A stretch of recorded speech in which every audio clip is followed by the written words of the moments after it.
What is up, everybody? Welcome back to my channel. Today we are here at Lake Julian Disc Golf Course on a very different starting hole, I know, but I'm actually filming this on July 4th and people are fishing on their day off, so we're gonna let them have it. It's their holiday.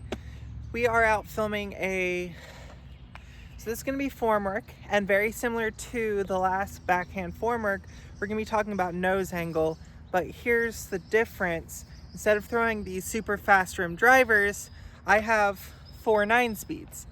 3 understable 9-speeds, 1 overstable 9-speed. So we can talk about the difference between throwing on hyzer and throwing on anhyzer. But for now, we're just gonna go ahead and start off nice and simple with 2 hyzer flips from the shift and the falk.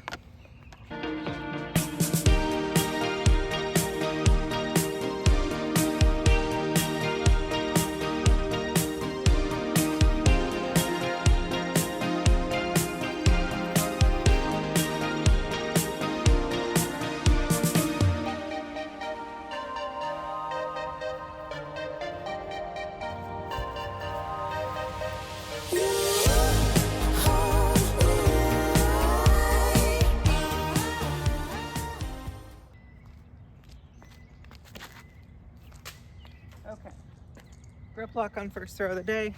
Let's do better.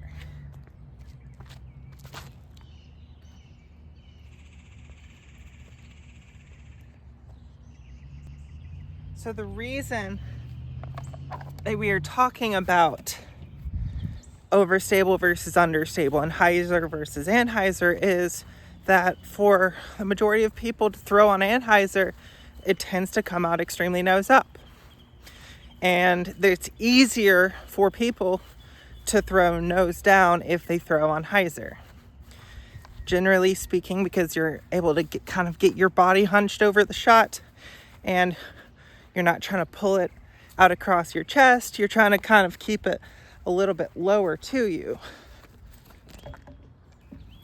So keeping it lower, kind of beneath the level of your shoulders, is going to allow you to control that a little bit better. Whereas if you're trying to come across, you have to control your wrist a lot more.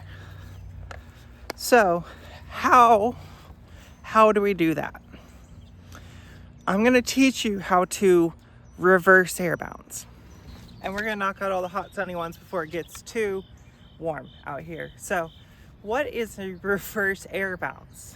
Well, first of all, before we get to a reverse Airbounce, I have to tell you what an Airbounce is, and that is a downward trajectory on the release. So you're throwing it at a downward angle, but there's an upwards nose angle, so you are bouncing it off the air, and it can work.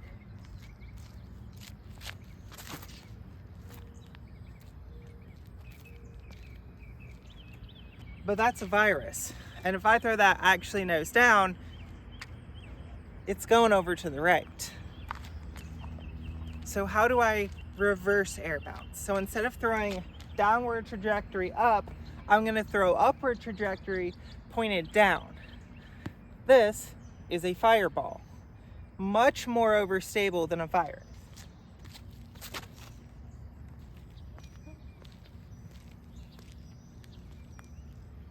And I got about the same shot out of it.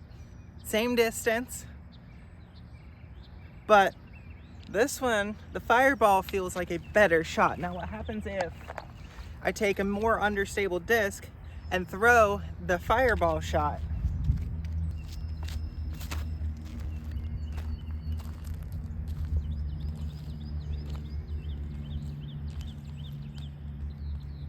Really, really good distance.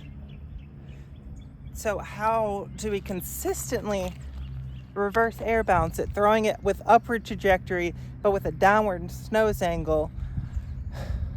We're gonna keep talking, but I gotta get out of the sun. So we're 1 virus down. It's fine. We still have 2 understable discs, the falk and the shift, and the overstable fireball. What we're gonna do here is notice the as I throw this shot, and I'm going to throw the shift, so it's going to come out on a good bit of hyzer. Notice how it has the trajectory from going down to up. It starts off going into the air, but you're not going to be looking at the flight plate because it will be slightly nose down. So it is actually a reverse air bounce. I'm trying to air bounce it basically off the flight plate, not off the bottom of the flight plate. So for this to work, no air bounce, commit to that hyzer.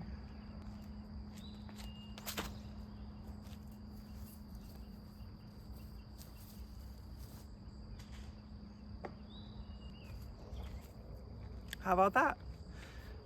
Pretty good. Now, what happens if, oh, those aren't even disc golfers, there's someone walking across the green.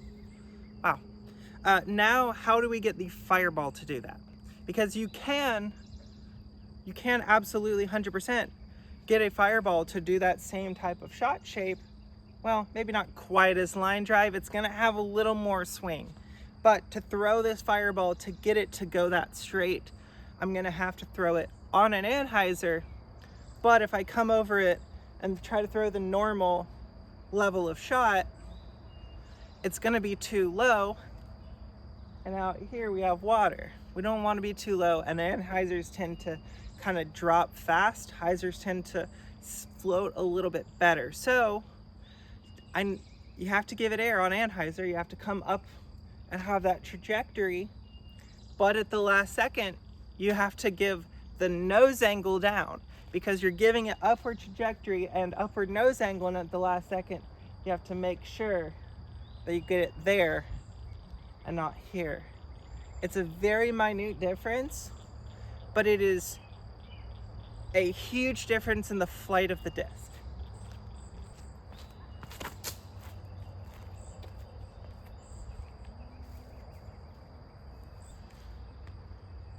Now, granted, it was a tiny bit early and hit the branches, but I still got it through the gap I wanted it to get on, and it still held that turn before lightly swinging at the end. So you can get the swinging shot shape from an overstable disc, and you can get the swinging shot shape from an understable disc. They're just very different shot shapes, but both of them require nose down. Now, this is one of those fairways where I 100% would reach for a disc like this, but would not be reaching for a disc like this on a backhand. Why is that? Because it slopes down on the left. The likelihood is it's probably just gonna fade out, because the amount of anhyzer and the amount of nose down you have to put it on is so extreme to keep it going right and not ending up skipping OB or into the lake. I'm gonna try it for scientific purposes today, but know that throwing this shot is much easier because I'm able to keep my body over the disc and get it in that proper trajectory. And while I am still better than the average disc golfer at throwing discs nose down on anhyzer, this is going to be tough.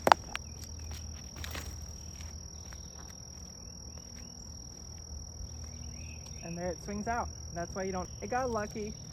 Caught a late tree, so it's not in the lake, be easily defined, but do you see how much more effort that is? Watch how little effort this is.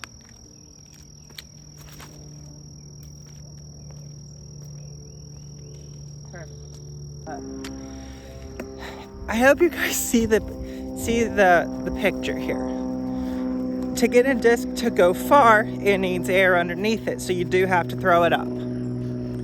But to get a disc to maintain its speed and not turn into an absolute beefcake every time you throw it, it also has to be thrown nose down. And if you can throw a disc on the trajectory of upwards trajectory, nose down, nose angle,